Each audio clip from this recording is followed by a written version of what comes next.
Hallelujah, Hallelujah, Hallelujah, Hallelujah.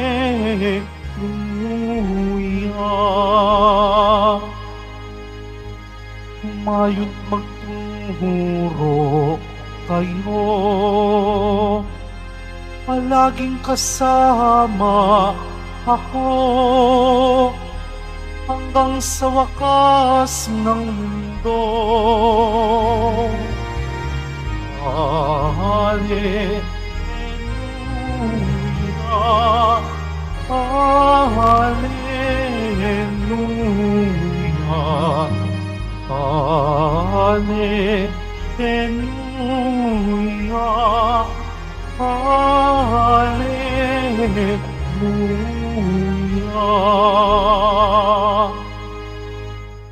Sumainyo ang Panginoon. At sumayo rin. Ang mabuting balita ng Panginoon ayon kay San Mateo. Papuri sa iyo, Panginoon. Noong panahong iyon, sinabi ni Jesus sa kanyang mga apostol, "Humayo kayo at ipangaral ninyo na malapit nang maghari ang Diyos. Pagalingin ninyo ang mga may sakit at buhayin ang mga patay. Pagalingin ninyo ang mga ketongin at palayasin ang mga demonyo. Yamang tumanggap kayo ng walang bayad. Magbigay naman kayo ng walang bayad. Huwag kayong magdala ng salapi, maging ginto, pilak o tanso sa inyong mga lukbutan. Huwag din kayong magdala ng supot sa inyong paglalakbay, ni bihisan, pampalit na panyapak o tungkod, sapagkat ang manggagawa ay may karapatan sa kanyang ikabubuhay.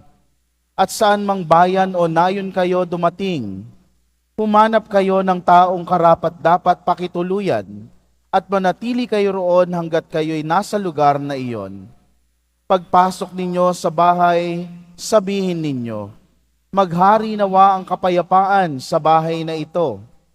Kung karapat-dapat ang mga tao sa bahay na iyon, panatilihin ninyo sa kanila ang inyong pagbati. Ngunit kung hindi, bawiin ninyo ito. Mga kapatid, ang mabuting balita ng ating kaligtasan. Pinupuri ka namin, Panginoong Heso Kristo. Magsiupo muna po ang lahat. Isang pinagpalang gabi po sa ating lahat. Good evening. At sa mga kasama po nating kapwa nating deboto ng Poong Jesus Nazareno sa ating pagmimisa sa iba't ibang social media platforms ng Quiapo Church, ang pagpapala ng ating Poong Jesus Nazareno ay sumainyo saan mang dako kayo ng Pilipinas o saang dako man kayo ng mundo. Ngayon nga po ay pinagdiriwang natin ang kapistahan ni San Bernabe, Saint Barnabas. Sino ba ito si San Bernabe? Isa po siyang apostol, opo, pero hindi po siya isa sa mga original o OG na mga hinirang ng ating Panginoong Hesus. Hindi ba't mayroong 12 apostol na hinirang ang ating Panginoon? No? Ngunit matapos ng si Jesus ay magpakasakit, alam naman natin na si Judas ay nawala na. No? At kaya kinailangan ng mga apostol na palitan yung lugar ni Judas. Kaya nga nagpatuloy ang kanilang misyon sa mga unang Kristiyanong komunidad, kinailangan nilang pumili ng kahalili ni Judas. Kaya naman, wala namang ibang mga tao na pwedeng humalili kung hindi sila rin na mga kasakasama ni Jesus sa kanyang ministeryo. Isa po, si Bernabe o si Barnabas sa 72 mga disipulo na pinili ni Jesus. Hindi lang sila pinangalanan nung una. Kaya naman may karapat-dapat itong si Barnabas, kasama pa ng mga ilan na pwedeng pumalit o humalili kay Judas. Kaya ngayon, si Apostol Bernabe ay itinuring na apostol. Okay? Ang tunay na pangalan ni Bernabe ay hindi naman Bernabe. Siya po ay mas kilala bilang Jose o Joseph o sa ibang mga sulat pa ay Joses. Dahil sa kanyang karisma, sa kanyang naging tungkulin, no, ay pinangalanan siyang Bernabe o Barnabas. Ano ba ibig sabihin ng Barnabas? No? Bar-Navi. Galing po yan sa Aramaic word na Barnavi, na ang ibig sabihin son of encouragement, son of prophet. No? Siya ay nagbibigay ng kalakasan ng loob. Siya ay nagbibigay ng inspirasyon. At unang-una sa mga naging saksi sa pagbibigay niya ng kalakasan ng loob ay ang mga apostol mismo. Bakit?